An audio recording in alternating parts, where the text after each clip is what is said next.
Bienvenidos al primer episodio de Telégrafo Talks. Hoy vamos a hablar de un tema que todos hemos escuchado y ha sido insignia de movimientos sociales y partidos políticos, pero que rara vez analizamos a profundidad: la corrupción. Es algo que ha afectado a Guatemala por décadas, pero hemos perdido de vista su verdadero significado. ¿Se ha vuelto algo trivial o simplemente es una herramienta que algunos usan para su propio beneficio? Hoy nos acompaña Osmar, Alejandro y Franco, quienes nos ayudarán a examinar este fenómeno desde diferentes ángulos. Bienvenidos.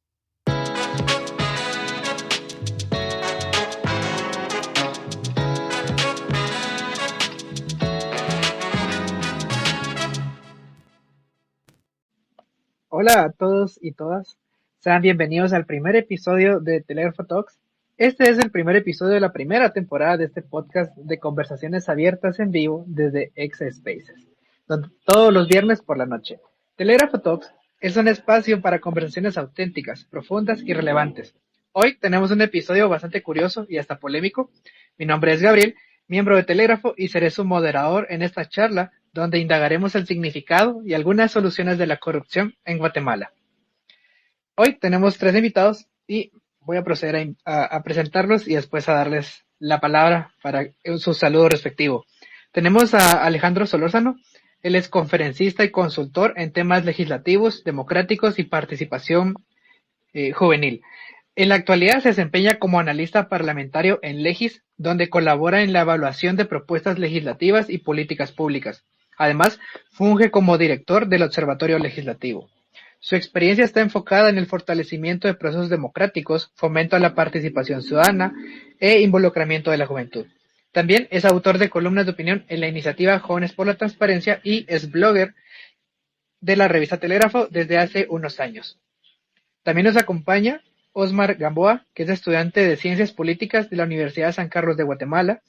Es miembro fundador de la iniciativa Política Constructiva, enfocada en la formación de liderazgos, educación política y habilidades blandas.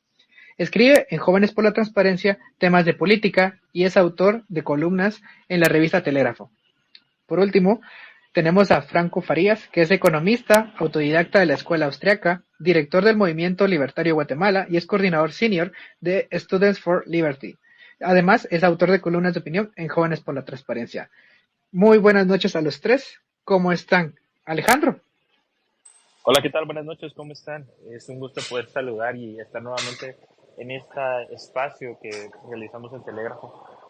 Un gusto estar también con Franco y con Osmar y siempre, siempre pilotados por Gabito. Gracias. Osmar, ¿qué tal? ¿Cómo te encuentras hoy? ¿Qué tal, Gabo? Muy buenas noches a todos y un fraternal saludo a cada uno de los que nos está escuchando. Primero, muy agradecido por el espacio y por la invitación a formar parte de este nuevo proyecto de Telégrafo, que creo que nos va a traer muchas cosas positivas y preparado para poder dar ahí nuestra opinión sobre los temas que se van a tratar. Buenísimo, Osmar. Franco, ¿qué tal? ¿Cómo te encuentras? Hola, ¿qué tal? Buenas tardes a todos. Bueno, muchas gracias por el espacio, por la oportunidad, por supuesto. Y qué interesante la iniciativa, ojalá que tenga mucho éxito y que la pueda seguir haciendo por mucho tiempo, porque siempre estos espacios donde se dan a conocer distintas posturas y donde hay diálogos son muy interesantes. Gracias, Franco, y gracias a los tres por su participación, por aceptar la invitación este miércoles. Hoy vamos a hablar de un tema que todos hemos escuchado y ha sido una insignia en movimientos sociales y partidos políticos, pero que rara vez creo que analizamos a profundidad, y me refiero a la corrupción. Es algo que ha afectado a Guatemala por décadas, y creo que ahí no hay como dudas. Pero en este tiempo, pues hemos perdido de vista su verdadero significado. Entonces, tal vez quisiera que al final de este episodio pues resolvamos algunas dudas si este concepto de corrupción se ha vuelto algo trivial o es una herramienta que algunas personas han sacado provecho. Y para ello tengo una serie de preguntas que va a formar parte de esta conversación. Desde hace unos 10 años, remontándome a 2015, los jóvenes hemos escuchado en manifestaciones, medios de comunicación y en redes sociales la idea de corrupción. Un problema que no es nada nuevo en la sociedad, pero que ha sido el enemigo común en muchos discursos sociales y políticos. Ahora bien, y les pregunto de manera muy directa, ¿qué entendemos por corrupción? En palabras muy simples. Alejandro. Perdona, Gabo, ¿me das un poco de tiempo? Disculpa. Claro. Osmar, si podemos comenzar contigo. Claro, Gabo, no hay problema. Pues bueno, me costó mucho poder llegar a dar un concepto corto y simple, pero considero yo que la corrupción son aquellas acciones que puede llegar a cometer un funcionario público que puedan salirse dentro de sus estándares y dentro de su moral y ética. Creo que esa es el concepto o las palabras que pueden definir este concepto.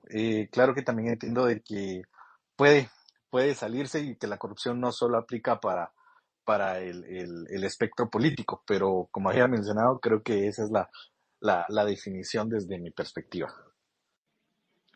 Franco, para ti, qué es corrupción? ¿O qué entiendes por ese concepto? Mira, yo creo que en líneas generales, así algo muy abstracto, eh, la corrupción es más o menos así como hacer algo que no se tiene que hacer con algo que no está hecho para tales fines. Así en algo muy, muy, muy abstracto. Un poco más concreto puede ser como que utilicemos eh, con fines que no vendrían siendo justos o que no vendrían siendo éticos, utilizamos medios que no están pensados para eso y que también es cuestionable que se usen con esos fines, digamos. Gracias a los dos, con Alejandro regresaremos después. Mi pregunta va bastante enfocado Perdona. a...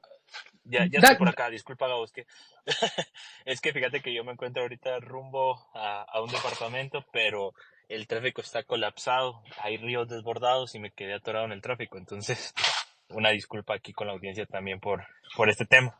Esperaba estar en la casa, en el departamento a esta hora en el hotel, pero no he logrado llegar. ¿Puedo responder? Perdón. Claro, claro. Gracias. Bueno, desde mi punto de vista, la corrupción es un efecto o un uso, mejor dicho, indebido del poder, ya sea en el sector público o en el sector privado, buscando un beneficio propio, que al final se termina viendo a través de diferentes actos como sobornos, tráfico de influencias, malversación de fondos o algo tan básico como podría ser el favoritismo al momento de tomar una decisión. Yo creo que un concepto práctico que podemos usar al momento de hablar de la misma corrupción es este y tomar en consideración que no es un efecto que se realiza únicamente en el sector público, sino que también involucra el sector privado y en muchas ocasiones es mixto. Gracias, Alejandro. Y retomando un poco, justamente me voy a quedar con dos ideas que habían mencionado, que es, una, la corrupción es el abuso del poder, ya sea en el ámbito público o en el ámbito privado.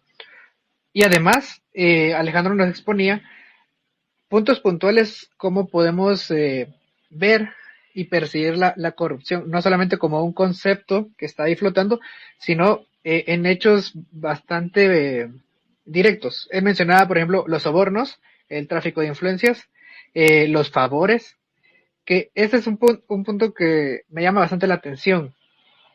¿Por qué? Bueno, tal vez no por qué, sino han detectado a veces que los medios de comunicación y también la opinión pública tilda o califica a alguien de corrupto sin tener alguna prueba? Alejandro. Sí, de hecho, se estigmatiza mucho sobre lo que es la corrupción muchas veces y sobre quién o qué actor es corrupto dependiendo de ciertas circunstancias o alguna información que tenemos. Un ejemplo que se me viene, creo que todos podemos observar, es la consigna de Pacto de Corruptos, que nace en el año 2017 bajo una razón específica que era llamar de esa forma 107 diputados al gobierno ejecutivo y algunos alcaldes que estaban promoviendo ciertas leyes en el Congreso y que al final se terminó quedando como una consigna para denominar a múltiples personas y en varios contextos que son completamente diferentes y distantes de aquel para el cual nació. Entonces, hablar de corrupción o quién puede ser corrupto o quién es corrupto obedece, creo que justamente a una interpretación muy subjetiva en algunos casos que termina siendo dañina y desconfigura completamente lo que es la corrupción y realmente quién es corrupto, porque no existe una valoración objetiva, si puede existir eso, en relación a este tema. Osmar, ¿qué pensás al respecto?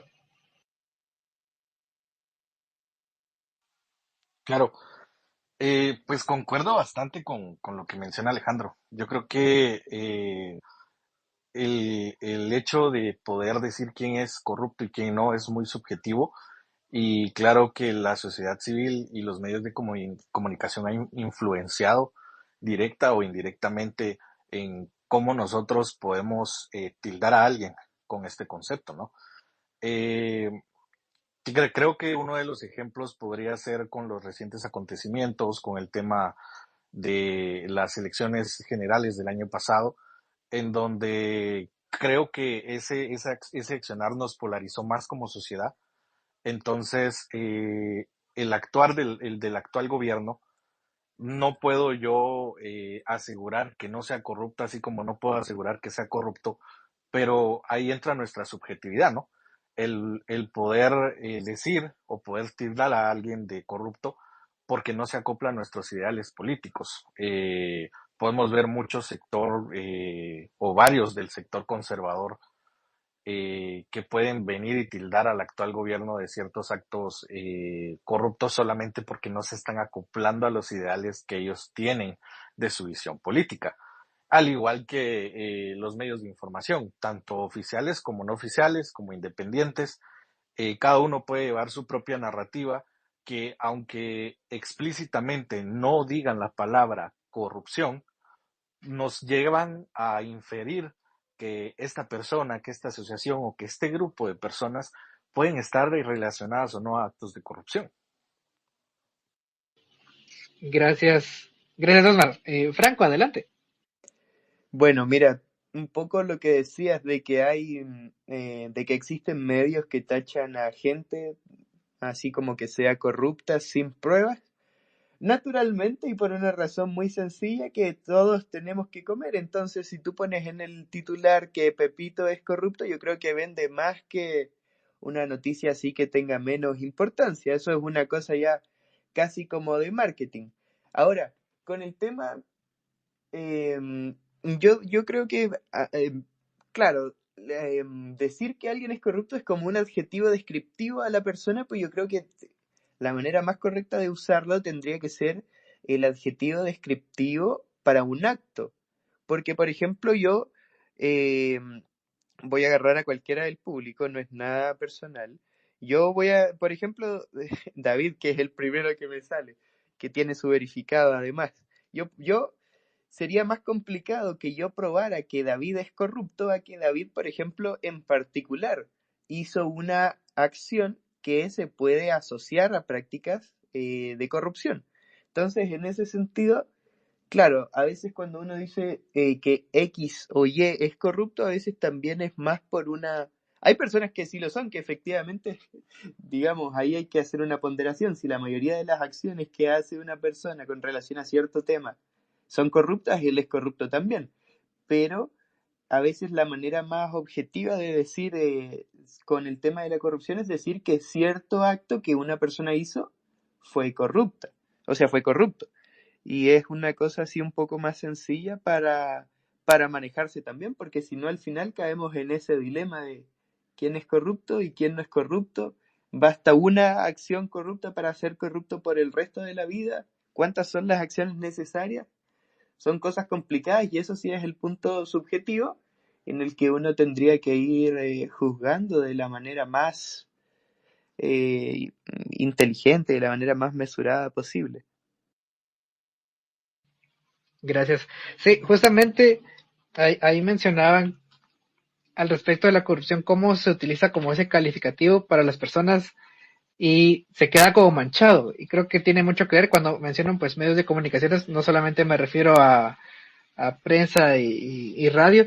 Creo que también los medios digitales tienen mucho que ver. Ahora, pues cualquier persona con una red social puede tener, es un medio de comunicación, es un canal para poder difundir opiniones. Entonces, creo que por ahí va. Justamente ahorita voy a leer un comentario que tenemos. Eh, dice Omar, me imagino que es para Osmar, suena a lo que decía Yamatei que era corrupto, pero cuando Semilla está haciendo los mismos pasos de aumentar el presupuesto, pagarle al Congreso y endeudar al país. Dice que sabe, Semilla camina sobre las muletas del Chenco. Creo que tiene mucho que ver con la opinión popular que formamos y simplemente nos unimos a la ola de porque la mayoría dice que cierta persona es corrupta, pues de manera automática lo es, ¿verdad? Sin tomar en cuenta algunas consideraciones penales en algunos casos. Justamente estamos a principios de octubre y hace un año, más o menos, el 7 de octubre, para ser específicos, comenzaron los bloqueos que fue en carreteras, calles y avenidas a nivel nacional. En teoría, los guatemaltecos de diferentes sectores se manifestaron contra la corrupción y en contra de fiscales del Ministerio Público y también contra funcionarios del organismo judicial. Dentro de estas manifestaciones hubo bastante una consigna que era afuera corruptos. Y algunos se recordarán de algunas consignas más y otros carteles. Las peticiones de hace un año modificaron la dinámica. ¿Hay menos corrupción hoy o estamos en las mismas? Voy a comenzar con Franco. Bueno, a ver, es que es un tema un poco complicado que tú te arrogues todo lo que decían muchas personas. O que no tú especialmente, pero que así como va un poco en la línea del comentario, yo vi gente por muchas cosas, es verdad que esa era una de las causas, sería incorrecto porque siempre es incorrecto decir que en cualquier grupo grande están todos homogéneos, por supuesto, que si ahora estamos menos corruptos que antes, no lo sé. Lo que yo sí sé es que hay, antes hablábamos de la corrupción un poco más en términos abstractos, en términos más reales y en lo que nos estamos refiriendo, que es la corrupción con relación al gobierno o con relación al gobierno y lo privado, que también puede ocurrir, por supuesto. eh, Hay cosas que potencialmente traen más corrupción. Y vamos a hacer un hecho económico fundamental que es una cosa súper obvia, que es que, por ejemplo, lo que más molesta, o una de las cosas que más molesta de la corrupción, es que hay recursos que deberían usarse para algún fin que está dentro de los propósitos del gobierno, que se pueden cuestionar si tienen que hacerse o si son legítimos o no, eso es para otro tema, pero que no se terminan usando para eso, sino que se terminan o desapareciendo o se terminan para pagar favores políticos o cosas de ese estilo. Una de las cosas más obvias es que si hay más plata, hay mayor posibilidad de robar más. Es una cosa, pero así obvia de lógica. Entonces, en ese sentido, yo no sé, yo no me siento capacitado para decir hay más corruptos ahora que antes o hay más corrupción ahora que hace un año. No lo sé. Lo que yo sí pienso es que potencialmente siempre que el gobierno intente pedir más plata, sea quien sea, de donde esté, ni quién lo pida, ni para qué lo pida, la posibilidad potencial de que aumenten estos actos de corrupción es mayor, simplemente porque hay, digamos, más botín de donde abarcar, entonces no mucho más. Gracias, Franco. Antes de darle la palabra a Osmar, quisiera hacer la acotación de que justamente ese era un poco el análisis que hacía en el Instituto Centroamericano de Estudios Fiscales cuando se aprobó la ampliación presupuestaria, ese tipo de términos de que más dinero pues podía tener ese potencial riesgo y que necesitaban ciertos mecanismos o controles para evitarlo, pero aún no queda claro pues cómo lo van a hacer. Osmar, ¿tú qué opinas? Gracias, Gabo. Eh, mira, yo creo que nos encontramos exactamente igual que hace un año. No puedo decir que peor o que mejor. Tal vez es un poco más polarizado, pero hay que entender de que las protestas de hace un año estallaron por el descontento social, por la posibilidad real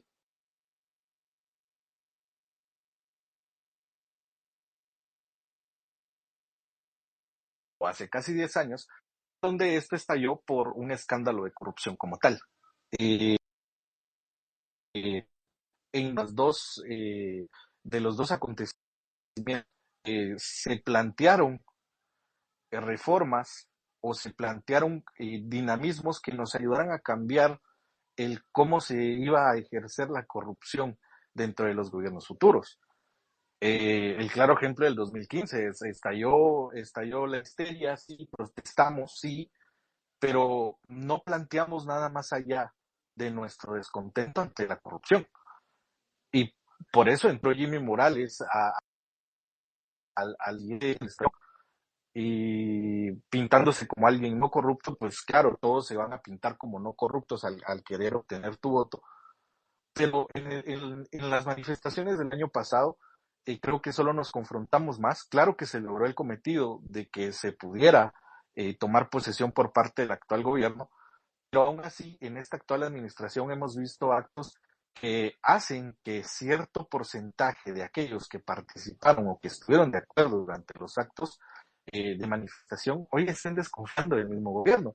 Como bien lo mencionabas, el tema de la ampliación presupuestaria, claro, nos sorprende de que se necesita más dinero para ciertas cuestiones, pero también necesitábamos que nos especificaran y nos justificaran para qué era necesario más dinero, cuestión que hasta el día de hoy no se ha hecho. Incluso muchas asociaciones de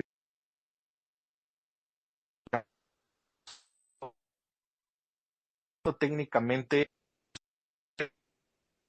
deficiencias, por lo cual no podemos nosotros venir a decir que son corruptos, pero esa de la sociedad de la guatemalteca sigue muy latente. Yo creo que no hemos cambiado los dinamismos de la corrupción a nivel político. Gracias, Osmar. Justamente mencionabas este factor de que se logró el cometido, ¿verdad? De que al final el gobierno electo en su momento pues tomó posesión y ahora la pregunta es si este gobierno que tenemos hoy es corrupto o cómo podemos tener esa credibilidad, ¿verdad? Alejandro, ¿qué opinas? ¿Cómo has visto este año que casi se ha cumplido desde las manifestaciones? Pues me parece una pregunta interesante, ¿no?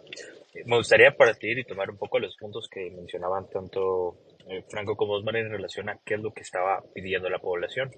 Y no era algo que estaba pidiendo únicamente al momento de las manifestaciones de hace un año precisamente, sino que lo hizo a través del voto que emitió tanto en el 25 de junio como el 20 de agosto. La principal consigna era buscar un cambio. Se habían notado estos 12 años precisamente, y específicamente estos 12 años porque fue donde se destaparon más escándalos de corrupción, pero lo que estaba buscando la población era un cambio.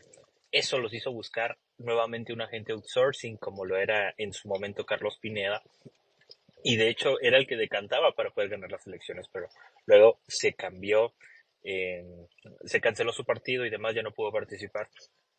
Y lo que quiero hacer ver es que este dinamismo sobre la corrupción y la población sí ha existido previo a este movimiento. Y bien es cierto, los bloqueos que se dieron en octubre fueron un movimiento orgánico. Y estas manifestaciones justamente fue un llamado de sociedad civil en primer lugar eh, a respetar el voto y los resultados electorales. Nuevamente, como era un movimiento orgánico y diferentes sectores se unieron, cada uno de esos sectores tenía sus propias consignas y entre ellas podíamos escuchar, como bien mencionabas, lo de pacto de corruptos, fuera pacto de corruptos, fuera ciertos personajes. Sin embargo, los efectos en la dinámica de la corrupción han sido limitados, porque aunque se logró un avance en cuanto a la visibilización de esa problemática, la corrupción es un mal que sigue estando arraigado dentro de las instituciones. Y en este caso, como se está mencionando el gobierno y la elección, pues justamente dentro del sector público es donde se encuentra irregularmente y como se ha podido evidenciar, son en los mandos medios. Uno tendería a pensar que en los mandos altos es donde se concentra la corrupción, pero existen redes a niveles medios y bajos que también terminan teniendo una relevancia en este aspecto. Podemos tomar como consideración lo que sucedió el día de ayer, si mal no recuerdo, cuando 25 agentes de la Policía Nacional Civil son capturados en una red que buscaba la trata de personas y promovía la trata de personas dentro de una institución pública como es la PNC. Esto no obedece únicamente a una red que se puede conectar, al menos por el momento, con los altos funcionarios del Ministerio de Gobernación, sino que simplemente se deriva de esos mandos medios. Entonces, a pesar que fue una consigna y una petición que se realizó y se ha realizado por la población durante los últimos tiempos, la corrupción sigue teniendo una presencia dentro de las instituciones y al final las reformas estructurales son requeridas para poder cambiar esto.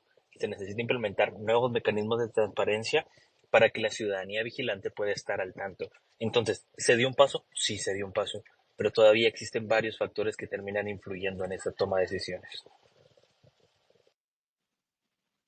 Gracias y gracias a los tres. Justamente mencionaban al respecto de que también la población se manifestó y no solamente en las calles, sino previamente lo había hecho con el voto. Y yo creo que hay un par de veces en las que han mencionado los escándalos de corrupción que han ido como incrementándose o haciéndose más mediáticos. Y esto es bastante interesante porque que se creen de alguna manera o se publiquen los escándalos de corrupción, voy entre comillas, eh, pues tenemos muy pocas sentencias realmente de casos de corrupción. Hay, o esos casos de corrupción pues al final se han caído, habrá sus motivos, pero también es interesante cómo surgen este tipo de atenciones para conocer qué es la corrupción. Eh, Yéndome un poco más allá, pasando el tema de las manifestaciones, en alguna ocasión, me gustaría que fuesen un poco más precisos para dar un poco de ejemplos, han percibido que la corrupción ha sido instrumentalizada a nivel de sociedad civil o en los partidos políticos. Con ejemplos un poco claros, tal vez Osmar, para cambiar la dinámica. Claro que sí, Gao, y con mucho gusto. Pues claro que siento que la corrupción ha sido parte de la instrumentalización contra la sociedad civil y contra partidos políticos. Para ejemplificar, quisiera tomar primero con el tema de los partidos políticos, el tema de la cancelación hacia algunos partidos y el actual proceso que lleva el partido Semilla. Y pues bueno, podemos entender que los motivos por los cuales solicitan la cancelación del partido y que a su vez representó en su momento el principal motivo por el cual no querían que el actual gobierno tomara posesión y que actualmente tienen a la bancada oficialista como independiente, considero yo de que son fines totalmente espurios. ¿Por qué? Porque hay más partidos que presentan irregularidades durante su conformación. El partido Vamos también tuvo varias denuncias que fueron omitidas en su momento, al igual que algunos partidos que actualmente están en conformación. Se me fue el nombre del partido como tal, pero que quienes están liderando este nuevo partido es la expresidenta del organismo legislativo, que era Shirley Rivera. Han reportado varias anomalías que obviamente estas tienen que pasar por un proceso de investigación, pero de igual manera no podemos nosotros tachar de corruptos a ciertos procesos porque no se está tomando de una manera imparcial y objetiva. Hay varios partidos que presentan esas irregularidades durante su conformación a los cuales no se les está investigando, lo cual nos hace creer primero que hay intereses que se están moviendo bajo la mesa para poder inhabilitar a ciertos partidos y poder seguir con la agenda que los grupos de poder mayoritarios tienen dentro del Estado. Ahora, dentro de la sociedad civil, quizás no va tanto a su detención o su persecución, no va tanto relacionados a un tema de corrupción, pero que sí pueden estar ligados a intereses que nos lleven a la corrupción como tal. Por ejemplo, el caso de botín político de la toma de la OSAC. Eh, Hay muchos indicados que realmente su función durante la toma de la universidad fue hacer campañas, manifestarse, estar presentes dentro de la toma y no necesariamente eso quiere decir que ellos fueron los cabecillas dentro del movimiento, ni que tampoco hayan llevado este acto con el fin de poder inhabilitar las clases de los estudiantes, sino que era con un fin específico, el tema de la elección a rector, que sabemos que al final de cuentas no se movió como una elección, sino que fue más como una imposición. Entonces, nosotros podemos ver que por medio del Ministerio Público se hicieron todas estas creaciones o elaboraciones de casos en las cuales, si uno puede llegar a escuchar alguna de las audiencias, los argumentos que tiene el Ministerio Público para poderlos criminalizar realmente son muy absurdas.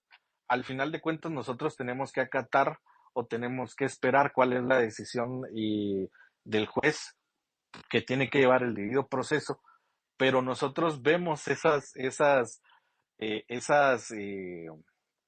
esos argumentos y realmente te hace pensar que lo que ellos están haciendo es con un fin que no es precisamente esclarecer el por qué se dio la toma de la USAC y si realmente hubieron actos ilícitos dentro de la toma. Gracias, Osmar. Voy a hacer una repregunta porque justamente mencionabas el caso de la cancelación del partido oficial. Mencionabas justamente la dinámica que existe de que hay partidos de que también son denunciados. Entonces quisiera saber, o tal vez confirmar, que entonces los partidos políticos actúan de manera corrupta.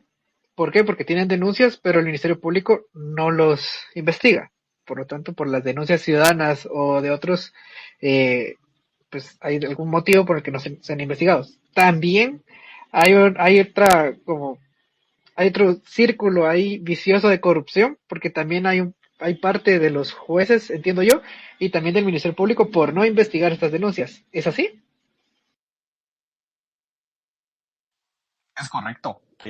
Yo considero que si hubo ilegalidades o irregularidades dentro de la conformación del partido Semilla y todo esto se derivó de una sola denuncia, ¿por qué hay partidos que compitieron durante las elecciones que hoy están vigentes y que tienen hasta más de una denuncia por su conformación?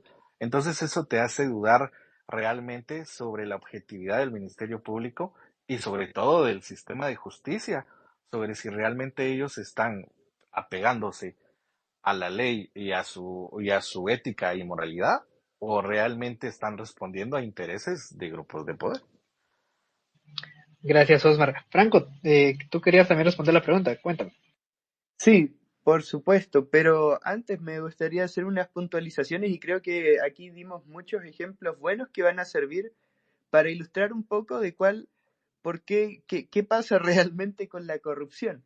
Solo puntualizando un poco las cosas de los bloqueos del año pasado, creo que estamos instaurando, a mi juicio, de una manera que es por lo menos apresurada, el hecho de decir de que fue 100% orgánico y de que también fue 100% así como una expresión del pueblo soberano.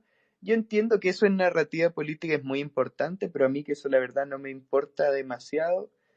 Creo que no es tan así. O sea, yo sí conocí casos, digamos, en el interior de donde básicamente se obligaban a bloquear o si no se cortaba agua o luz o casos ahí de financiamiento, que tampoco, para que lo entendamos de una vez, tampoco es que si ocurrió acá, que en mi opinión es muy probable que haya ocurrido, no es como que sea la primera vez en el mundo que se hace algo así cuando ocurren ese tipo de fenómenos sociales. De hecho, es algo que en la historia más o menos es constante. Puntualizando eso por un lado, en, yo creo que el caso de la toma de Lusac sirve muy bien para ilustrar el tema de quién es el que realmente genera la corrupción. Y es bastante sencillo, es el Estado. El caso se llama toma de Lusac botín político por algo muy sencillo. Porque la USAC, aparte de para las personas que la utilizan para estudiar, faltaría menos, es un botín político porque la USAC tiene atribuciones especiales que no tiene ninguna otra universidad solo por el hecho de ser pública, que entiendo que las circunstancias históricas de cuando se escribieron esas leyes y esas atribuciones hacían ver como sensato eso, pero que hoy en día no tiene ningún fundamento. Y si fuera una universidad que tuviera exactamente las mismas atribuciones que cualquier otra, les apuesto que eso no habría ocurrido, porque claro, es un botín político. Y continuando con el tema de si hubo una ilegalidad en la toma, yo creo que eso es una frase que apenas se dice se responde, porque la mera toma de algo, a menos que sea uno su propio propietario, entonces no podría ser una toma, es siempre un acto que es ilegal. Mucho más cuando es mucho más cuando es un servicio público, porque lo que tú estás haciendo es cooptando una institución donde se siguen pagando sueldos, donde se sigue gastando dinero en general y estás evitando el acceso de los que pagan y también de los que potencialmente puedan entrar o cosas así del estilo. Me imagino todos conocemos casos de gente de la USAC que sigue sin graduarse, que está todavía esperando que le acepten la tesis o cosas de ese estilo. Entonces vamos a ver también, o sea, naturalmente que ahí hubo algo malo. Si cae bajo el epíteto de corrupción o no, no lo sé, pero que definitivamente es algo ilegal y me imagino yo castigable, absolutamente.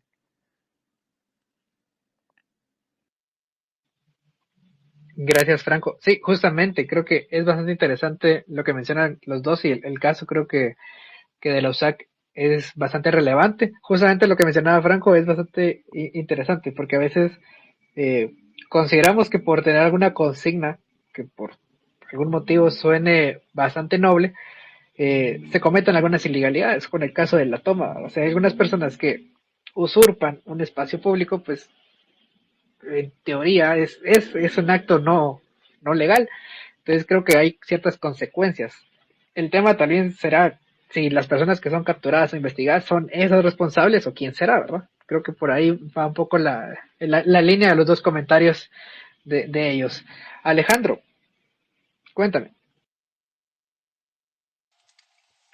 Bueno, creo que en este momento me toca hacer como una respuesta a lo que he escuchado, porque creo que hay ciertas cosas que se tienen que puntualizar. En primer lugar, irnos con la finta porque se le llamó en el caso de USAC botín político. De eso se trata, es una tergiversación completamente de lo que se está haciendo con el aparato del sistema de justicia al momento de tomar en consideración esto.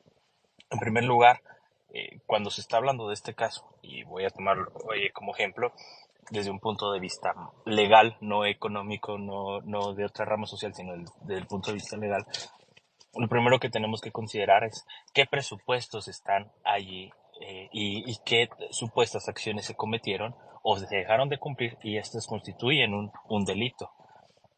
¿Cómo es que estas personas pudieron participar de estas acciones y cuál es la influencia que tuvieron y su debida participación o no?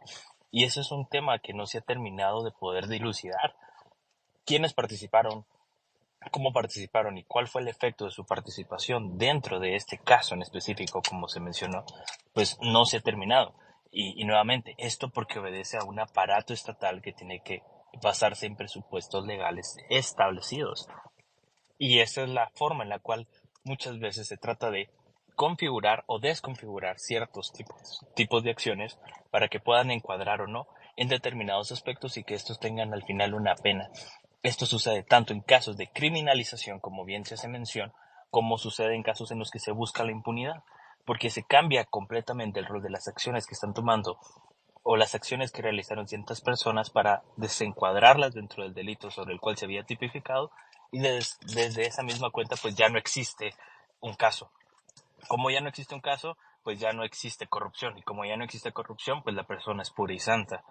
Entonces, si vamos a hablar del tema de corrupción y vamos a abordar el tema de quién es corrupto, cómo es corrupto, sobre esa misma base legal, pues es justamente parte de esa interpretación que va a hacer tanto el Ministerio Público, los abogados defensores y el órgano jurisdiccional que se va a encargar de dilucidar si esa acción encuadra o no encuadra.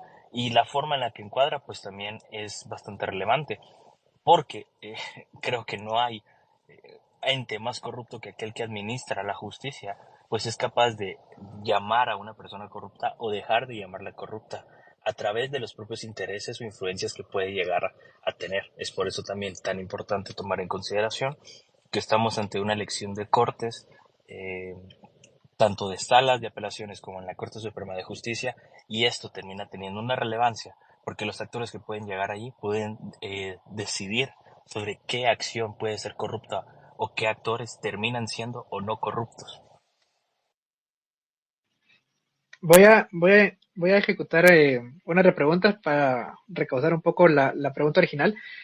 Alejandro, ¿en algún momento has percibido que la corrupción se ha instrumentalizado a nivel de sociedad civil o en partidos políticos? Que tengas un ejemplo claro. Sí, claramente te podría decir el caso de Jimmy Morales, ni corrupto ni ladrón, como un caso de demostrar la corrupción que había ocurrido en un gobierno anterior para poder presentarse él como una persona que no era corrupta y de esa misma cuenta pues eh, llegar a la presidencia. Creo que ese es un claro, un caso muy claro. Gracias, Alejandro. Eh, voy a hacer una pregunta un poco más densa, por decirlo de este modo. Esta mañana, en el Palacio de Gobernación, se llevó a cabo una reunión de alto nivel sobre seguridad entre autoridades guatemaltecas y de Estados Unidos. La delegación estadounidense fue dirigida por el subsecretario adjunto de la Oficina de Asuntos Internacionales de Antinarcóticos y Aplicación de la Ley del Departamento de Estado. ¿Por qué menciono todo esto? Pues bien, el subsecretario que está de visita en Guatemala es Todd Robinson, quien fungió como embajador en Guatemala, embajador de Estados Unidos en Guatemala.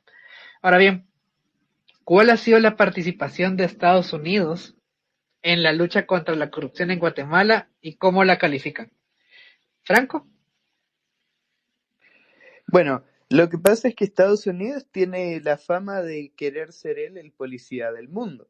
Y hasta cierto punto es una responsabilidad que él mismo se impuso cuando sometió a todas las monedas del mundo, salvo pocas excepciones o gente que ya no lo toma en cuenta, así a la Corea del Norte, al régimen del dólar, que eso es acuerdo de Bretton Woods y todo el tema.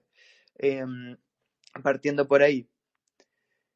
Es complicado, es complicado. Yo más bien yo no soy con temas de política exterior, yo no soy partidario del intervencionismo, por lo tanto, Estados Unidos, que es el país intervencionista por excelencia, nunca voy a estar de acuerdo con ellos. Es más, yo soy partidario del aislacionismo, que es uno se fija en sus cositas en la casa y ya. Y va intentando ver, castigar, si uno lo quiere ver de una manera comercial, pero cada elemento productivo de la sociedad, si uno lo quiere ver de esa manera, a los países con los que le parece que tengan más o menos valores en común. Y eso es incluso una consideración ética porque, claro, si más o menos se supone que estamos de acuerdo en que el gobierno tiene que gastar la plata que saca de los contribuyentes dentro del país para arreglar el país, para hacerlo mejor, ya está mucho más complicado justificar que el gobierno tenga que gastar la plata de las personas del propio país en intentar ayudar los problemas de otros países con los cuales muchas veces ni siquiera hay una cercanía geográfica, o sea que no es México, no es Canadá, igual estamos relativamente cerca. Por tanto, yo nunca voy a ver como algo positivo cualquier intervencionismo de cualquier país. Así que ahí te cierro la pregunta. Gracias, Franco. Sí, justamente llama esto la atención de que ahora pues el ex embajador está en Guatemala y recordemos que uno de los socios más importantes para Guatemala pues es Estados Unidos, ¿verdad? Osmar, ¿qué piensas al respecto? Gracias, Gabo. Pues pregunta difícil, ¿no? Porque creo que va a haber un gran número que esté de acuerdo y otro número que no. En lo personal, yo considero que el intervencionismo de Estados Unidos en temas de corrupción guatemalteca es complicada. ¿Y por qué complicada? Porque no sabemos hasta qué punto realmente Estados Unidos está interesado en el bienestar guatemalteco. Claro que si nos vamos a temas económicos, Estados Unidos está interesadísimo de que nosotros seamos económicamente estables y que seamos económicamente fuertes, porque eso evitaría que cierto número de migrantes pues lleguen a su país, ¿no? Por el contrario, también hay que entender de que Estados Unidos tiene intereses políticos. No por algo está la preocupación no solo en Guatemala, sino en varios países del mundo que tienen estrecha relación con Estados Unidos, las elecciones del 5 de noviembre. No hay, no hay un ganador porque no se ha llevado a cabo las elecciones como tal, pero entendemos de que la próxima administración, independientemente del partido que gane o del candidato que gane, va a afectar las relaciones del país del norte con nosotros. Obviamente, el problema que yo veo acá es qué corrupción es la que le interesa a Estados Unidos poder acabar en Guatemala. Porque si solo le interesa acabar con una corrupción, quiere decir que va a haber otro tipo de corrupción o corrupción que viene de otro grupo de poder al cual no lo van a tocar. Y eso es muy importante, el poder dilucidar qué corrupción es la que sí le importa a Estados Unidos y cuál es la que no, porque nosotros como guatemaltecos nuestro principal interés políticamente hablando en temas de corrupción es que se acabe por completo, pero Estados Unidos va a tener un interés específico en ciertos grupos. Entonces, yo considero de que si bien estas reuniones que sabemos que nos lo pintan como reuniones de seguridad, prevención, etcétera, etcétera. Sabemos que se van a tocar otros temas en los que probablemente se pongan sobre la mesa ciertos actores que están siendo una piedra en el zapato para la actual administración. Entonces, desde mi perspectiva, claro que es negativo ese intervencionismo, incluso si este nos va a llegar a beneficiar eliminando o poder despejar el camino de ciertos actores corruptos, pero que sabemos de que van a intentar quitar a los que nos están haciendo estorbo como tal y no a la totalidad del grupo. Gracias, Osmar. Para darles un poco de contexto, justamente dentro de la reunión hubo un anuncio que era justamente de Todd Robinson, que decía que había una intención de presentar ante el Congreso de Estados Unidos una iniciativa para aprobar 50 millones más destinados a Guatemala, justamente para un programa que tiene mucho que ver con seguridad y precisamente la lucha contra la corrupción. Alejandro, ¿qué opinas? ¿Cómo ves el papel de Estados Unidos y la lucha contra la corrupción en Guatemala? Pues aquí me gustaría tal vez abordarlo desde el tema que más domino, que es el Congreso de la República. Es muy bien sabido que durante el año 2016 varias reformas que se impulsaron en ese entonces, cuando el exdiputado Mario Taracena era presidente del Congreso, iban justamente en esa línea de poder reforzar a estos mecanismos que luchaban contra la corrupción, entiéndase CICIG y Ministerio Público de la administración desde entonces.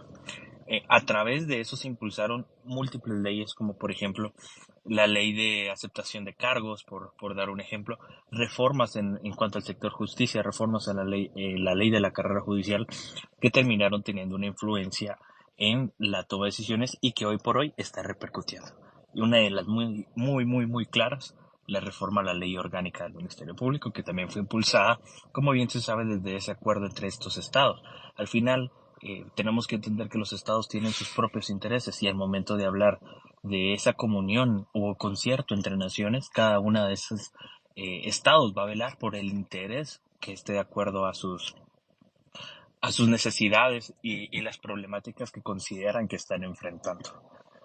Es de hacer ver que justamente la influencia que ha tenido es bastante grande. ¿Y cómo lo podemos evidenciar? Como lo decía incluso el exdiputado Mario Taracena, instrucciones en inglés, esas referencias hacía, que le hablaban de la embajada y demás. Entonces, sí existe un peso y sí hay una gran incidencia de parte de Estados Unidos en la toma de acciones que van en la lucha contra la corrupción y los factores que terminan alterando este tipo de decisiones que toma el Estado de Guatemala. Gracias, Alejandro, y justamente gracias a los tres. Creo que ha sido bastante la charla, bastante amena. Creo que hemos ido como complementando algunas ideas. Tenemos la participación de David, que también es miembro de Telégrafo. David, si tienes algún comentario. Gracias, Gabriel. No sé si se me escucha. Fuerte y claro. Súper. Felicitaciones por este espacio y gracias a los invitados. Estaba leyendo un poquito la descripción, ¿verdad? A mí me gustaría tal vez aportar un poquito en cuanto a si este término de corrupción pues se ha banalizado o se ha utilizado como una herramienta, y a todas luces pues la respuesta es sí, y voy a tratar de ejemplificarlo. En muchos casos pues el término de corrupción se ha convertido en un tipo de recurso rápido, como un atajo mental para que las personas se expliquen gran variedad de problemas sociales, estructurales, y pues tendemos a culpar automáticamente la corrupción de situaciones como, por ejemplo, en mi caso que soy médico, el desabastecimiento de los hospitales. Entonces decimos, bueno, el desabastecimiento de los hospitales es culpa de la corrupción. Entonces, yo creo que la sociedad está cayendo en una simplificación de la realidad, y al caer en estos juegos de palabras, dejamos de lado la complejidad de factores que pueden estar involucrados, ¿verdad? Y esto tiene varias implicaciones que son preocupantes. No quiero decir que la corrupción no sea un problema real o grave, pero lo que debemos entender es que no es el único, ni siempre es el factor determinante detrás de todas las crisis sociales y estructurales que ocurren en el país, ¿verdad? Por ejemplo, en el caso del desabastecimiento de los hospitales, hay que entender que pueden estar involucrados problemas de gestión ineficiente, falta de recursos adecuados, deficiencias estructurales en los sistemas de salud, falta de formación de personal, incluso problemas de tipo logístico, ¿verdad? Entonces, sí se banaliza porque etiquetamos automáticamente las situaciones que ocurren en Guatemala como resultado de la corrupción, y esto tiende a invisibilizar otros factores. Entonces, creo que es un análisis quedamos cortos en el análisis porque limitamos la explicación de los fenómenos sociales, que si bien puede tener algo de verdad, el papel de la corrupción nunca va a abordar la raíz de todos los problemas, ¿verdad? Entonces, lo que quiero llegar a decir es que considerar que no todos los problemas de infraestructura, salud, educación se van a solucionar por la mera eliminación de la corrupción. Por supuesto que eso es fundamental, pero también es esencial que existan, por ejemplo, planes de gestión adecuados, reformas que ataquen los problemas desde su origen, estrategias a largo plazo, y ignorar esta realidad compleja en nombre de esta narrativa simplificada, corta de análisis, solo perpetúa este problema que nos impide avanzar hacia soluciones reales y duraderas. Entonces, en Guatemala se instrumentaliza, se banaliza el término de corrupción. Pues claro, ese es un ejemplo concreto de que llamamos a todo lo que no debe ser llamado corrupción, y eso es un análisis que queda muy corto y que nos impide y nos hace ignorar la complejidad de los problemas que ocurren en Guatemala, ¿verdad? Ya hablando como desde la perspectiva de los medios de comunicación, por supuesto que también el término corrupción vende en el periodismo, no nos podemos engañar, el periodismo es un negocio, no es una labor social, y pues esta palabra corrupción tiende a atraer e influir a las audiencias, ¿verdad? En el contexto actual de Guatemala, donde la desconfianza en las instituciones es alta, la indignación pública es un sentimiento común para los medios de comunicación. Las historias relacionadas con este tema tienden a captar el interés de la gente de manera inmediata, ¿verdad? Y también hay que tener mucho cuidado porque se tiende a banalizar este tema, esta palabra, como una herramienta para enganchar a la gente, porque evoca sensaciones de injusticia, de abuso de poder, una reacción automática de la audiencia de atención y curiosidad, pero sí se tiende a banalizar y a confundir todas estas situaciones que no son corrupción y que los medios de comunicación están llamando también corrupción, ¿verdad? Entonces hay que tener bastante cuidado con eso, y por ahí voy a dejar la intervención el día de hoy. Gracias y muchas gracias, David, por tu aporte. Recordemos que este tipo de conversaciones son abiertas. Cualquier persona es invitada a participar, ya sea de manera escrita o también con su palabra. También tenemos ahí un nuevo comentario, que es ¿cuál es la diferencia entre Costa Rica y Guatemala en tema de corrupción? Bueno, no sé si alguno de nuestros expertos, de nuestros invitados hoy tendrá alguna opinión al respecto, que tenga conocimientos al respecto de la situación en Costa Rica en comparación de Guatemala. La verdad es que yo sí estoy un poco eh, desconectado o tengo desconocimiento de este tipo de comparaciones. Entonces, la verdad es que si alguno tuviese algún conocimiento, pues podría levantar la mano para poder responder a nuestro oyente. Mientras tanto, justamente lo que decía David, creo que muchas veces se usa corrupción más que todo como una narrativa y no como las cosas por su nombre. Ya lo habían dicho los invitados de hoy. Creo que tenemos mejores palabras para describir lo que ocurre justamente en sectores públicos o privados, como es el abuso del poder o el abuso de autoridad, el incumplimiento de deberes, los sobornos, el tráfico de influencias y la impunidad. Y la impunidad también tiene mucho que ver con la no investigación y tampoco la no auditoría a ciertas autoridades. Tenemos a alguien más que nos está solicitando la palabra, que es Marisa. En estos momentos te doy la palabra.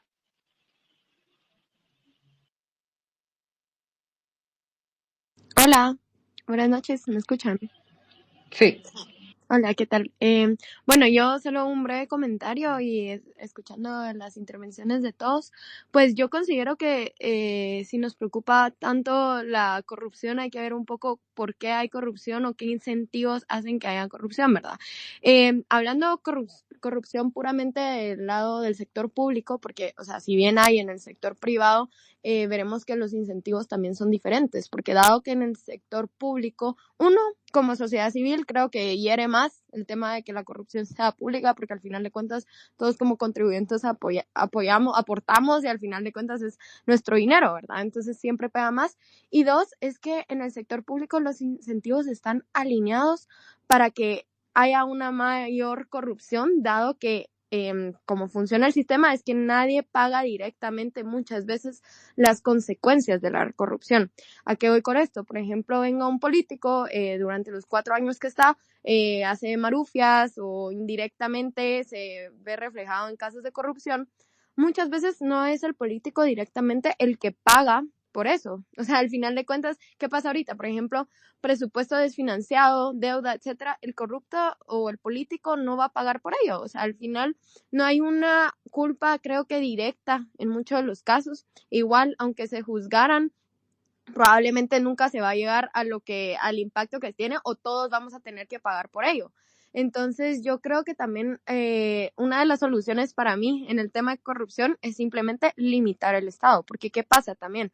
Dentro mayor es el Estado, dentro mayor hay intervención, dentro más regulaciones existen, también hay más mecanismos para propiciar la corrupción. ¿A qué me refiero con esto? Si yo vengo y pongo miles de regulaciones para abrir una empresa, ahí le estás dando el poder al Estado de venir y decir, bueno, si no quieres pasar por esto, dame mordida, no sé qué. O qué pasa mucho en las aduanas, porque es una realidad, que piden mordida o a veces son ineficientes a propósito, o sea, dejan los contenedores parados, lo que sea, y son ineficientes a propósito con tal de pedir la mordida. Y eso al final lo que genera es que hay un incentivo de los burócratas de venir y decir, bueno, nos convienen las regulaciones porque es nuestro medio de cambio, ¿va? Porque nosotros tenemos el control sobre este sector o sobre esta cuestión específica, entonces a cambio pedimos mordida para que las cosas pasen. Y mucha gente, lo malo, o sea, al final de cuentas es que a veces tiene que pagarla.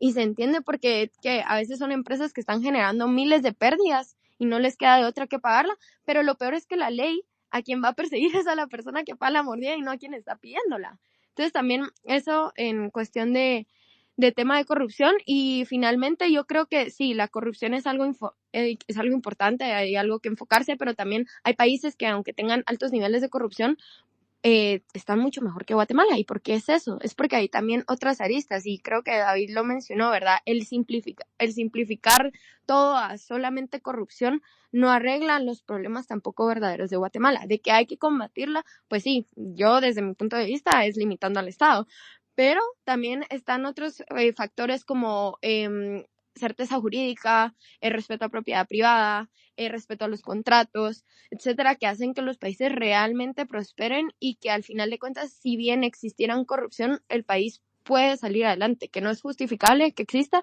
pero hay países que sí priorizan otras cuestiones y con eso también logran salir adelante y luego ya pues pueden atacar el tema de la corrupción, pero no hay que simplificar que todos los problemas del país son justamente solo corrupción, sino que también hay que ver un panorama más holístico y completo. Entonces, eso, muchas gracias. Gracias, Marisa. Creo que has dado una excelente conclusión sobre el propósito de esta conversación, que es precisamente eso, que a veces, por algunos motivos, a todo le llamamos corrupción, realmente no todo lo es, y también hay que tener diferentes opciones para luchar contra estos abusos de poder. Y con esto que mencionaba Marisa, también quiero ir terminando con la última pregunta para nuestros invitados de hoy. No se vale copiar lo que ya dijo Marisa. ¿Qué métodos proponen para combatir la corrupción o bien para prevenirla? Alejandro. Esa es una muy buena pregunta a la cual no creo que se le pueda encontrar una respuesta fácil o que se pueda responder, perdón, en un comentario de este space. Pero sí me gustaría tomar en consideración que sí, una de las necesidades principales es un Estado robusto que pueda proteger ese, esa desigualdad que existe, porque básicamente se habla en este caso de que la persona que paga sí es la que termina siendo perseguida y el que la pide no. Eso es una mentira. Existe dentro de nuestra regulación el cohecho pasivo, el cohecho activo. Es decir, no puede existir una verdadera libertad de aquellos que quieran ejercerla si no se encuentra una posibilidad de un Estado que permita y comprometa la transparencia como un eje para o que sirva como ese escudo para poder evitar que la corrupción se incorpore dentro de las instituciones públicas. Un Estado activo que fomente la justicia, la equidad y la responsabilidad es completamente necesario para poderlo hacer, porque es desde el mismo Estado que tienen que surgir esas regulaciones para evitar que la corrupción se termine de dar.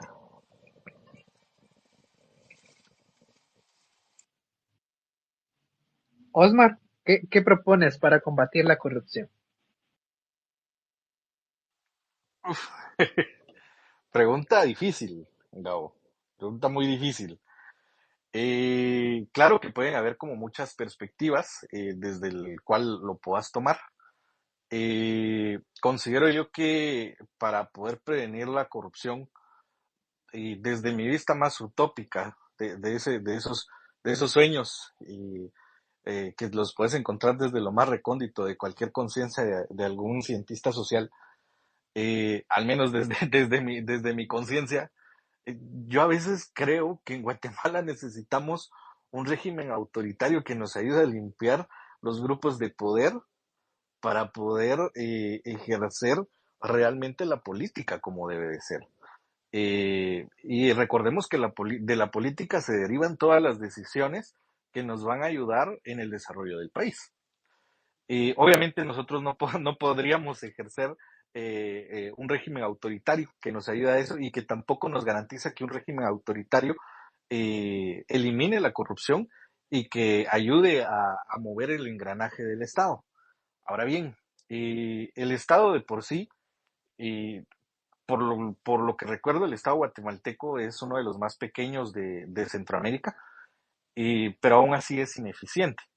Yo considero que un Estado, para lograr prevenir la corrupción, es primero endurecer las condenas o endurecer las penas por ciertos delitos que deriven de la corrupción.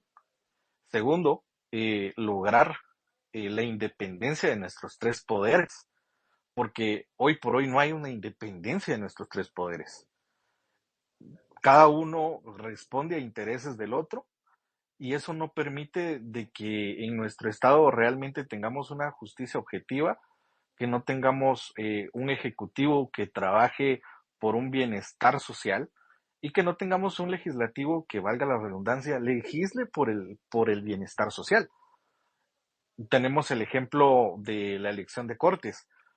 A mí no me consta de que se esté dando soborno, que se esté dando algún tipo de pago por los votos para elegir ciertos magistrados, pero han habido noticias de que se han celebrado reuniones en los que llegan ciertos candidatos y que hay ciertos grupos de diputados que apoyan a otros grupos. Entonces, ahí vemos que no va a haber una independencia de nuestros tres poderes, porque si de ser cierto que hubo cierta coima por la elección de magistrados, sabemos que esos magistrados no van a responder realmente a la objetividad y a la justicia, sino a los intereses del grupo de poder que se contactó con ellos. Entonces yo considero que lo segundo debería ser una independencia de nuestros tres poderes y tercero, una voluntad política real. Yo no puedo venir y decir que todos los políticos son malos, así como tampoco puedo decir que todos los políticos son buenos. Desde una perspectiva muy personal puedo decir que abundan más los malos que los buenos, pero es un número incierto y que probablemente nunca lleguemos a saberlo. Pero sí, la voluntad política es importante. ¿Por qué? Porque como bien decía David en su momento, hay muchos problemas que hoy en día no exactamente derivan de la corrupción.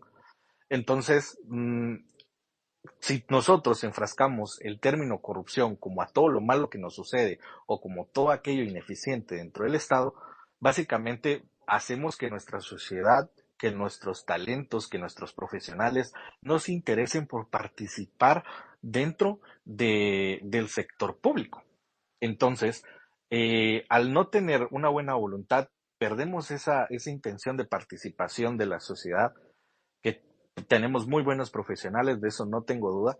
Entonces yo considero que la voluntad política puede funcionar como un tipo de alero.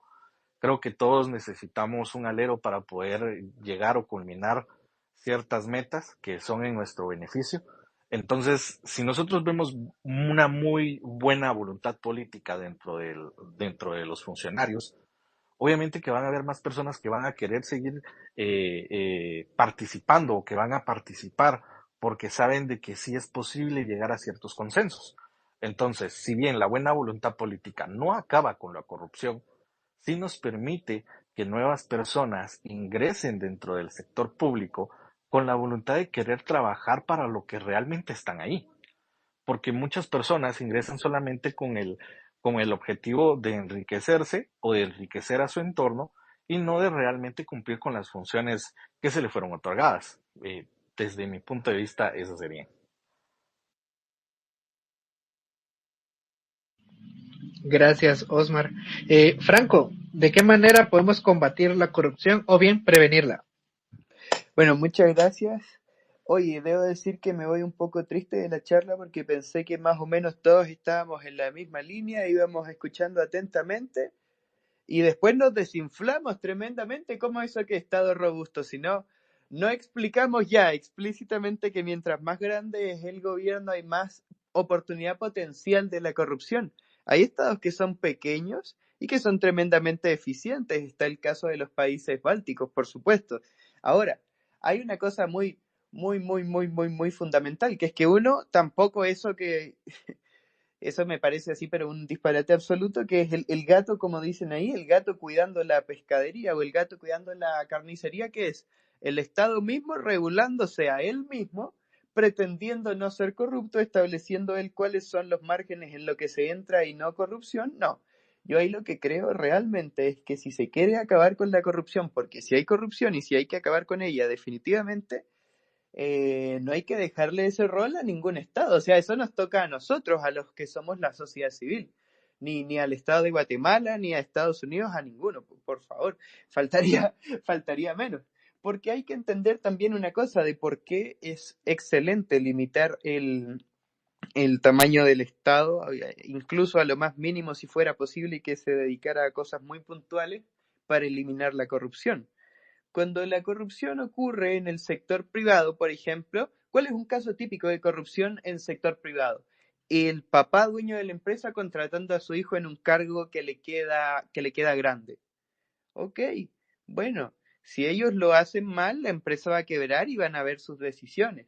Cuando pasa esto en el sector público o en el sector público aliándose con el sector privado, también es cierto, nos jodemos todos, básicamente. Y más encima lo están haciendo con nuestro propio dinero, no con dinero que se ganó ahí por vender bienes o servicios, que es también otro punto muy importante. Entonces, mientras menos espacio se dé, mientras menos posibilidades se tenga para que siquiera puedan llegar a pensar que pueden hacer malversaciones, que pueden hacer cualquier tipo de corrupción, es mejor, porque claro, intentar así como aspirar a que le cambie la mentalidad justo a la gente porque vaya entrando y que los de ahora sí van a ser buenos y que los de antes eran malos, bueno, un poco complicado. Yo sí opto por una solución un poco más radical, que es simplemente ni siquiera darles el chance de que lo puedan hacer, sean buenos o sean malos, que no tengan ninguna posibilidad.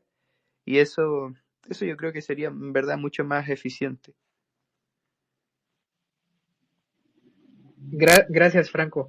Eh, lastimosamente, pues Alejandro nos abandonó por temas técnicos, pero justamente con lo que mencionabas, creo que cuando se refería más a hacer un estado robusto, creo que es un estado capaz, eficiente, ¿va? Porque creo que en Guatemala, aparte de que hay actos de corrupción, también existe que el gobierno es inoperante o bien es incapaz o no sabe cómo funciona su propia estructura, ¿va? La verdad es que les agradezco a los tres por su tiempo, por haber aceptado la invitación. También a la audiencia que se ha mantenido con nosotros hasta el momento. Si alguien igual tiene alguna otra pregunta o alguna participación, lo puede hacer en este momento justamente. Eh, este tipo de space es parte del podcast de Telégrafo Talks. Telégrafo es una revista digital, plural, y que crea diferentes espacios como de este miércoles, para fomentar el pensamiento crítico y la libertad de expresión. Eh, Se creó Telégrafo a partir de que veíamos la escasez de espacios o plataformas para tener este tipo de interacciones con diferentes opiniones y diferentes ideologías, diferentes creencias, para poder crecer, ser mejores. Eh, Creo que es una buena oportunidad. Muchas gracias, la verdad, por escucharnos, por mantenerse conectados. Igualmente, si alguien quiere participar en Telégrafo, lo puede hacer. Lo primero que tiene que hacer es pues seguirnos en nuestras redes sociales. Estamos en X, en Instagram, en Facebook, y ahí puede pues contactarnos para saber cómo puede participar. Participamos de diferentes maneras en estos espacios, también en publicación de columnas de opinión, ensayos, eh, poesía o también relatos. Eso es un poco lo que hacemos. Hacemos también talleres y tenemos este nuevo proyecto que es Telégrafo Talks. Osmar, tienes la mano levantada, dime. Sí, claro, gracias Gabo ahí nuevamente por el espacio. Quizás para cerrar mi participación y que quizás no se haya entendido al 100% o quizás yo no lo transmití de manera correcta, la idea al final sobre cómo prevenir la corrupción con el tema del tamaño del Estado en Guatemala. Sí, Guatemala tiene uno de los estados más pequeños, pero uno de los más inefectivos. Claro que si me puedes preguntar a mí si podemos eliminar alguno que otro ministerio, pues claro, podemos hacer que algunos ministerios absorban funciones de otros para así poder minimizar el gasto público. Eh, pero ojo con esto, o sea, yo estoy muy de acuerdo con limitar el Estado, sobre todo en temas de burocracia, porque creo que ese es uno de los engranajes que más se traban dentro del dinamismo estatal y que no permiten que se lleven a ejecutar ciertas acciones que podemos llevar a cabo. Ahora con el tema de una transición orgánica de personas que no son honestas a personas que no son honestas, pues bueno, realmente yo lo hablo desde una perspectiva de política en praxis, porque nosotros podemos hablar de muchas teorías, como la teoría de los tickets de Milton Friedman, en donde nos hablaba que el Estado iba a funcionar por medio de tickets. Eh, bueno, realmente a mí me parece una buena idea en el papel, pero hay que ser realistas también en el contexto político guatemalteco.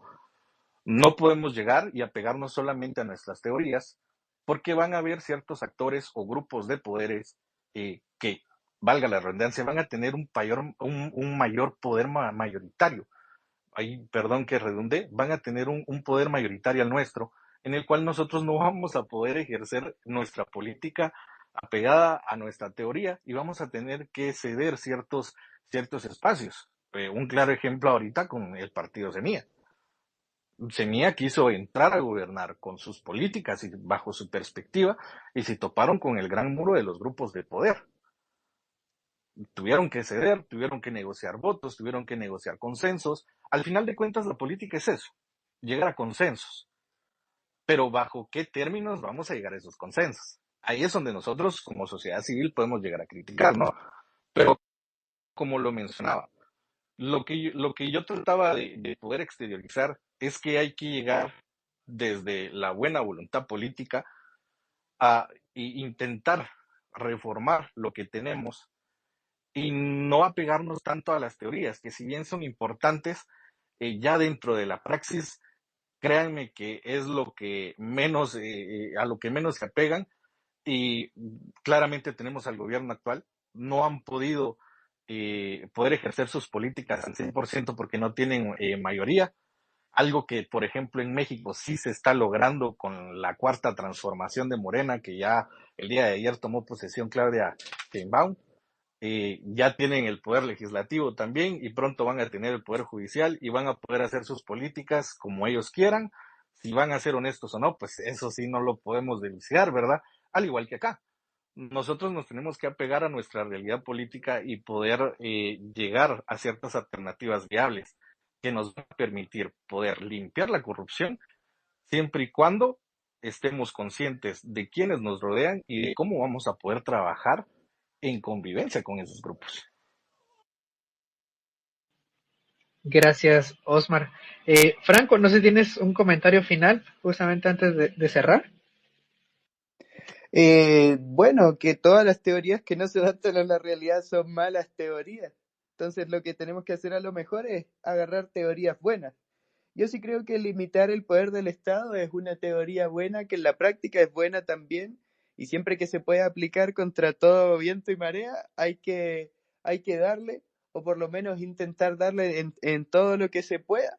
Y nada, muchas gracias por el espacio. Muy bueno realmente. Yo también escribo, así que ahí si me quieren publicar, encantado de la vida. Y nada, no mucho más. Gracias, Franco. Marisa, tienes la mano levantada, cuéntame.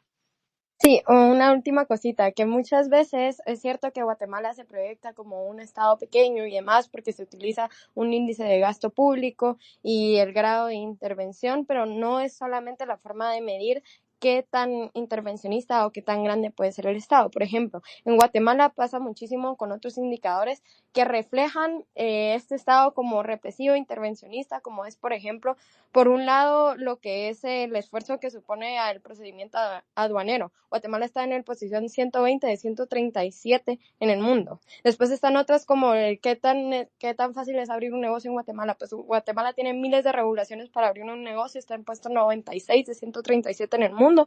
También ocupa en libertad de mercado, también 144 de 184 países. O sea, al final de cuentas, muchos de estos vienen índices que son de regulaciones estatales que al final lo que hacen es de un Estado intervencionista, que no es justamente, como decían, eficaz. Otro tema, por ejemplo, la independencia judicial en Guatemala. Está en puesto 89 de 137 en el mundo, independencia judicial. También en cumplimientos de contratos, como mencionaba anteriormente, 176 de 190 en el mundo. Entonces también, así como estos, hay miles de datos más. En ejemplo, también es otro que creo que podría ser relevante, es lo del tema de burocracia, que justamente lo hablaron, y que, por ejemplo, en Guatemala, para, por ejemplo, permisos de construcción, ocupa el puesto 116 del mundo, o sea, de 190. Al final de cuentas, lo que pasa en Guatemala es que tenemos tal vez este estado que justamente a nivel de gasto público pues se puede ver pequeño y demás, pero las regulaciones, la burocracia, etcétera, que tiene el Estado de Guatemala es mucho más alta que en otros países. Entonces, yo creo que cuando entendemos esto de cómo, que lo que decía Franco, al final de cuentas, de limitar al Estado a sus funciones básicas, eliminar todas estas cuestiones que son un foco de corrupción, creo que esa es como la vía principal, o sea, no solo enfocarse en una arista sobre el Estado guatemalteco que dicen que es pequeño por el gasto. Y pues que entonces sigamos en esa línea, porque es una línea buena, no lo contrario, ¿verdad? Como lo que están haciendo cada vez los gobiernos, que viene desde gobiernos anteriores, pero siguen ahorita con el tema de, dicen, bueno, entonces sigamos ampliándolo, pues esa no es la vida. En lo que estemos bien, dejémoslo así, pero en lo que estemos mal, pues veamos cómo recuperarlo. Y eso, y muchas gracias. Muchas gracias, Marisa. Y bien, este ha sido pues el primer episodio de Telégrafo Talks. Para ir concluyendo, pues la corrupción al final es un fenómeno social que es utilizada por partidos políticos, por operadores, para abusar del poder público, también puede ser del privado. Y algunas de las herramientas, algunas opciones que nos han dado nuestros hablantes esta noche para combatirla y prevenirla es la independencia de poderes, la certeza jurídica, la participación ciudadana, el limitar el poder estatal y hacer que este mismo Estado pues sea eficiente en sus propios términos y no ampliarlo más. La verdad es que ha sido un gusto estar con ustedes. Muchas gracias por estar conectados. De nuevo, a todos se les invita a poder participar dentro de Telégrafo, ya sea en estos espacios para poder hablar o poder escribir, también publicando columnas de opinión, ensayos o prosa, relatos o poesía, también lo hacemos. Entonces, muchas gracias por estar esta noche. Eso fue Telégrafo Talks y fue ¿qué es la corrupción? Feliz noches.